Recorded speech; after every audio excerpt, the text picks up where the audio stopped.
Pradeep point में आप सबका एक बार पुनः स्वागत है। बहुत सारे बच्चों का ये प्रश्न था कि जो संविधान सभा में सदस्यों की संख्या है, इसको लेकर हम लोग लगातार कंफ्यूज रहते हैं। और इसका कारण भी है क्योंकि परिस्थिति इतनी बार बदली है संविधान सभा में, संविधान के निर्माण में, कि उसमें सदस्य संख्या में उसकी सदस्य संख्या में कमी हुई है। और इसको हम लोग देखते हैं कि किस तरह से कब कब बदली है परिस्थितियां और सदस्य संख्या की किस तरह से घटोत्तरी हुई है। तो आइए देखते हैं। आप जानते हैं कि जो संविधान का निर्माण होता है वो संविधान सभा के द्वारा होता है, और ये कैबिनेट मिशन योजना के अंतर्गत कैबिनेट मिशन भारत आता है 1946 में, और ये बताता है कि कितने सदस्य होंगे। तो ये कहता है कि 389 सदस्य होंगे, 389 सदस्य होंगे टोटल संविधान सभा में, और इसमें से 296 होंगे ब्रिटिश प्रांतों से, ब्रिटिश भारत प्रांतों से होंगे, और 93 सदस्य कहां से होंगे? देसी रियासत से। अर्थात इनको अगर 296 और 93 जोड़ेंगे कितना हो जाएगा? 389।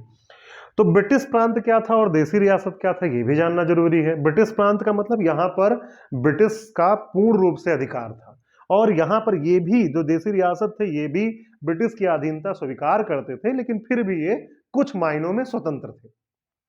और यहाँ का शासन जो था वो राजाओं के द्वारा चलाया जाता था, शासकों के द्वारा, और यहाँ पर ब्रिटिश के द्वारा। ठीक है। तो 296 में से दो कैटेगरीज थी। 292 सदस्य आने थे कहां से? 11 गवर्नरों के प्रांत से, और 4 सदस्य आने थे मुख्य आयुक्तों के प्रांत से। जो ये 4 सदस्य हैं ये मुख्य आयुक्तों के प्रांत से, 4 प्रांत थे कुल मिलाकर, उनमें से कितने कितने सदस्य को आना था? 1। तो अगर 292 और 4 कितना हो गया? 296। ठीक है। अब इनका चुनाव होना था। चुनाव कैसा होना था? जो यहाँ की जो इन प्रांतों की जो असेंबलीज हैं, उनके जो सदस्य हैं, उनके द्वारा इनका चुनाव होना था। अर्थात ये जनता के द्वारा किस प्रकार चुने जाने थे संविधान सभा के जो ये सदस्य थे? अप्रत्यक्ष रूप से। याद रखना है आपको, कैसे चुने जाने थे? अप्रत्यक्ष रूप। लेकिन इनका क्या होना था? इनका जो है ये चुनाव होना था। और जो 93 देसी रियासतों से आने थे सदस्य, इनको वहां के शासकों के द्वारा मनोनीत करना था, वहां के शासकों के द्वारा नॉमिनेशन करना था, नॉमिनेटेड करना था। तो अब अगर देखा जाए तो हमारी संविधान सभा आंशिक रूप से सिलेक्टेड थी और आंशिक रूप से क्या थी? नॉमिनेटेड थी। ठीक है। अब आइए 296 सीटों के लिए जो चुनाव होता है उसमें कांग्रेस सबसे बड़ी पार्टी के रूप में आती है। 208 सदस्य इसको 208 सदस्य इसके आते हैं संविधान सभा में, मुस्लिम लीग के 73 सदस्य और अन्य के 15 सदस्य। तो ये स्थितियां जब बनती है तो संविधान सभा में होता क्या है कि मुस्लिम लीग अपने आप को यहां पर अल्पसंख्यक मानकर और कहता है कि हम संविधान सभा की जो बैठक होने वाली है, कब होती है बैठक आपको पता है? 9 दिसंबर 1946 को। 9 दिसंबर 1946 को संविधान सभा की पहली बैठक होती है।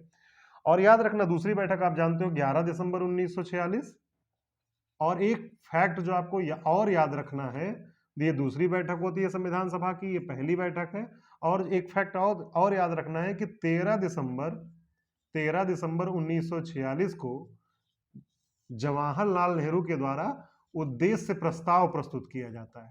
ये उद्देश्य प्रस्ताव क्या था कि हमारा संविधान किस तरह से होगा, हम अपने संविधान का निर्माण किन किन विचारों को लेकर चल रहे हैं, किन किन आदर्शों को लेकर चल रहे हैं अपने संविधान के निर्माण में।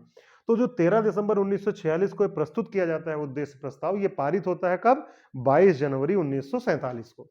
ये डेट याद रखना, ये इतनी डेट इंपॉर्टेंट है, हालांकि हमें भी नहीं याद रहती डेट, लेकिन ये चूंकि बहुत इंपॉर्टेंट है इसलिए हम आपको याद करवाना। जो पारित होता है कब उद्देश्य प्रस्ताव? ये कब? 22 जनवरी 1947 को। 22 जनवरी 1947 को। खैर, तो यहां पर मुस्लिम लीग कहता है कि पहली बैठक में हम भाग नहीं लेंगे क्योंकि हमारी कोई मांग मानी नहीं गई। ना तो पाकिस्तान को अलग की, ना तो हम एक अलग देश की मांग कर रहे थे, एक अलग राज्य की मांग कर रहे थे, ना तो हमें वो मिला, और हमारी स्थिति भी कुछ ठीक नहीं है। तो मुस्लिम लीग अपने आप को अलग कर लेता है। और यहाँ जो 93 देसी रियासत है ये भी पूर्ण रूप से संविधान सभा का बहिष्कार कर देते हैं। ये कहते हैं कि हम भी शामिल नहीं होंगे, क्योंकि इनके लिए पहले से ही ये अपने आप को स्वतंत्र मानकर चल रहे थे, और ये मानकर चल रहे थे कि जब अंग्रेज यहां से जाएंगे तो हमारी अलग सत्ता होगी। तो इसीलिए ये लोग भी शामिल नहीं होते। तो जो ये 208 सदस्य और ये 15 सदस्य, इन्हीं में से कुल मिलाकर कितने? 211 सदस्य इसमें जो है पहली बैठक में पार्टिसिपेट करते। ठीक है। इन दोनों ने तो मना कर दिया था, और बाकी की जो कितना हो गया? 208 और कितना हो गया? ये 223 सदस्यों में से कितने सदस्य? 211 सदस्य। बाकी की जो बचे हुए थे इनकी मजबूरी थी, लेकिन इसमें से कितने? 211 सदस्य पहली बैठक में भाग लेते हैं। ठीक है, अब आपको याद रखना है यहां से जो जर्नी शुरू हुई हम लोगों की ये, फिर उसके बाद में 3 जून 1947 को माउंटबेटन योजना आती है और इस योजना के अंतर्गत भारत पाकिस्तान का बंटवारा होना सुनिश्चित हो जाता है कि भारत और पाकिस्तान का बंटवारा होगा। और भारत पाकिस्तान के बंटवारे के बाद, हालांकि मुस्लिम लीग बाद में संविधान सभा में भाग लेती है, फिर उसके बाद होता है कि 3 जून जब 1947 को जब माउंटबेटन योजना के तहत बंटवारा होता है भारत पाकिस्तान का, तो जो 389 सीटों बताई गई थी कि संविधान सभा में होंगी, वो कितनी अब बता दी जाती है? 299। अब वो घटकर कितनी हो गई? 299। और 299 में से 229 हो गई ब्रिटिश प्रांतों से और 70 कहां से हो गई? देसी रियासतों से। 229 हो गई। पहले ब्रिटिश प्रांत से कितना था? तो ब्रिटिश प्रांतों से 296, देसी रियासत से कितना था? 93। तो ये कितना हो गया? 70 सीटें, क्योंकि इसमें अधिकांश भाग जो थे वो कहां चले गए? पाकिस्तान में भी चले गए। तो उन सीटों को वहां से हटा दिया गया। हम लोग जब डॉक्टर भीमराव अंबेडकर के बारे में पढ़ रहे थे तो वहां पर भी हमने देखा था कि किस तरह से सीट पाकिस्तान में चली जाने के कारण जो भीमराव अंबेडकर हैं पश्चिम बंगाल, वो पूर्वी बंगाल से जो चुने जाते हैं, तो उनका वहां सदस्यता, वहां वो भाग चूंकि पाकिस्तान में शामिल हो गया था तो उनकी सदस्यता भी वहां से चली जाती, तो बाद में उनको फिर पूना लाकर लड़ाया जाता है और उसके बाद में संविधान सभा पहुंचते हैं। तो ये 229 ब्रिटिश प्रांत, 70 देसी रियासत अर्थात।